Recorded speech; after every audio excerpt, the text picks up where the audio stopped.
What is up guys, Junikel here of Social Vignerons. Welcome back to another one video. Whoop, did I say one video? No, we are going to be doing something a little different today. We are going to be exploring the wonderful world of sake. I was given last year a fantastic opportunity to spend a week in Japan visiting sake breweries and tasting the food. We particularly went in the provinces of Ehime and Koji, that's in the Shikoku island of the southern part of the country. You have to know that the different provinces around Japan, which is quite a long island, well, there's several islands actually, have different climates, different types of food and slightly different approaches to the food and the sake culture. It is absolutely fascinating.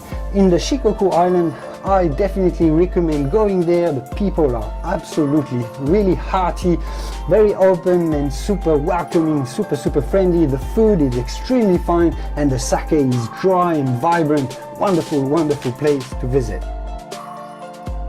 So the first step to understanding sake is to understand where it comes from and how it's made, and that's exactly what we're going to be doing today.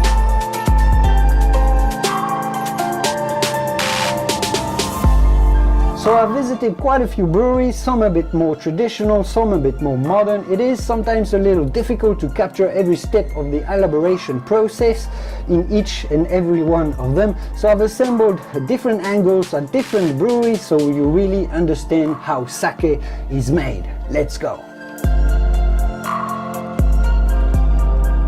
So first of all, you have to know that sake obviously is made of rice, but not any rice. The sake rice varieties are very specific and they are distinct from the table rice varieties. They are a little bit rounder, the grain is a little bit rounder, they are also finer in their aromatic and flavor expression. This is to make a finer and more subtle beverage. These rice grains are then milled to remove the outer part of the grain and only retain the very core of the grain, which is super rich in starch and is also very pure, which is going to give a much more elegant aroma and flavor profile to the sake. The rice arrives at the breweries in bags that they buy from the growers from around the country.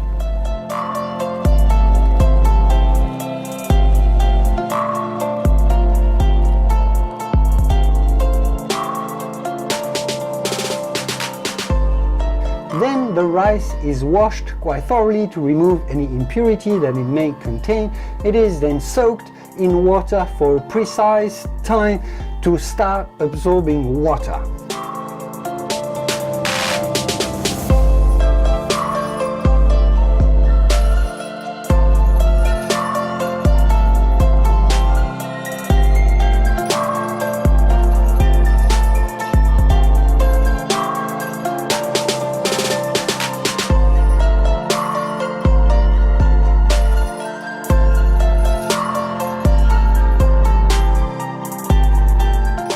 Then the rice is steamed in rather large rice steamers, again in a very precise and timed process.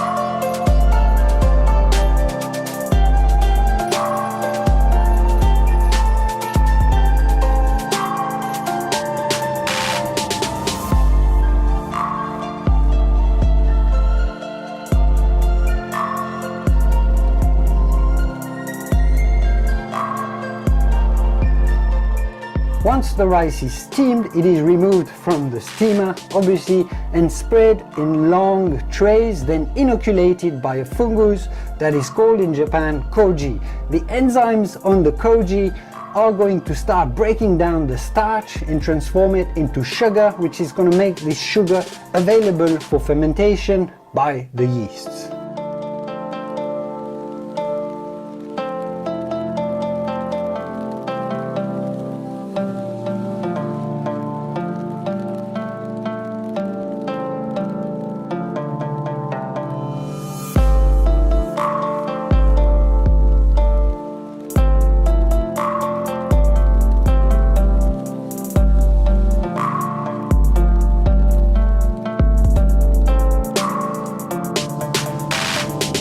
Once the Koji has grown well enough on the rice, the whole is mixed with water in large open tank fermenters for fermentation, which is the transformation, obviously, of sugar into alcohol.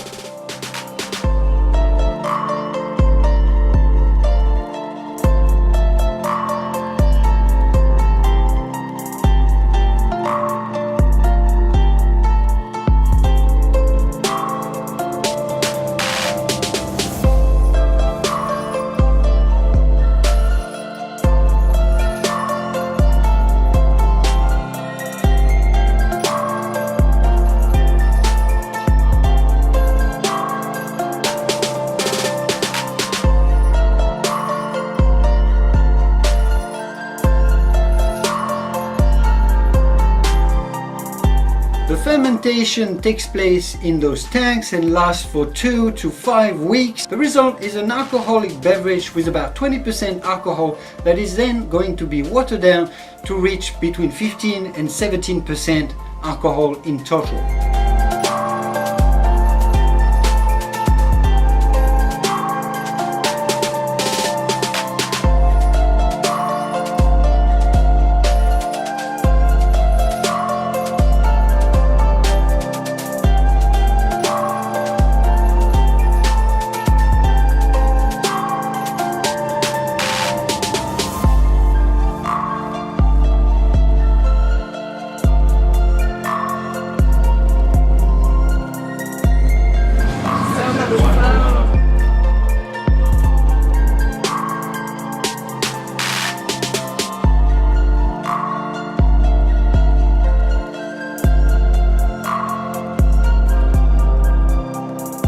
The beverage is then filtered so it comes out clear and bottled.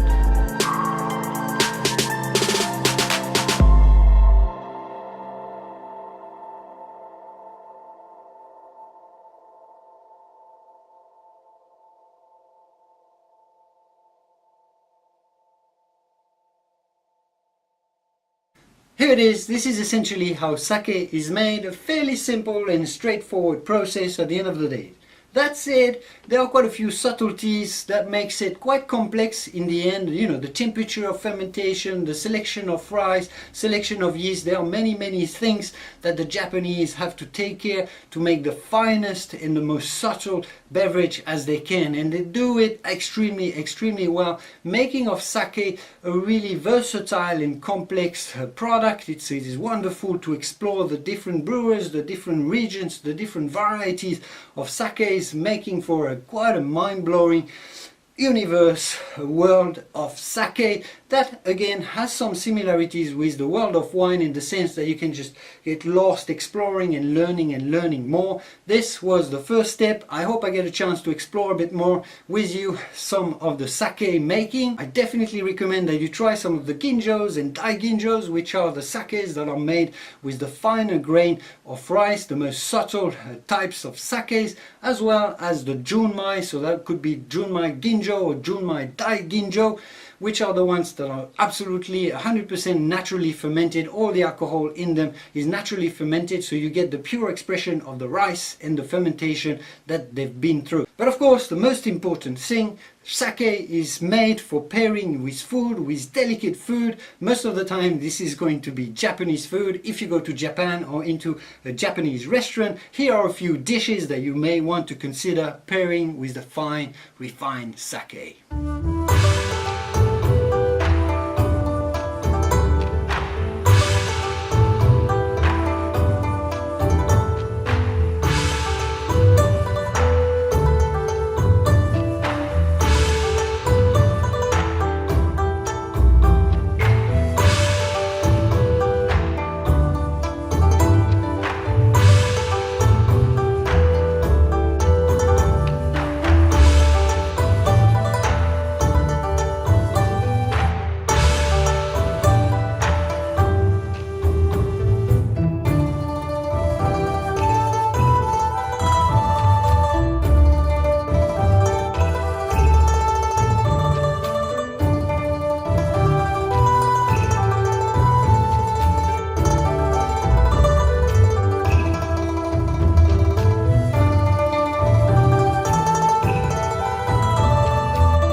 here it goes. I hope you enjoyed this video. A huge thank you to the Sake and Soshu Makers Association for allowing me to visit Japan and bring you with this video some of the secrets of sake making. If you like learning about wine, which is normally what I do on this channel, feel free to have a look around this YouTube channel. There's quite a lot of videos, education videos and tasting videos around learning and exploring the wonderful world of wine. I will see you soon in the wine and perhaps more sake and spirits worlds.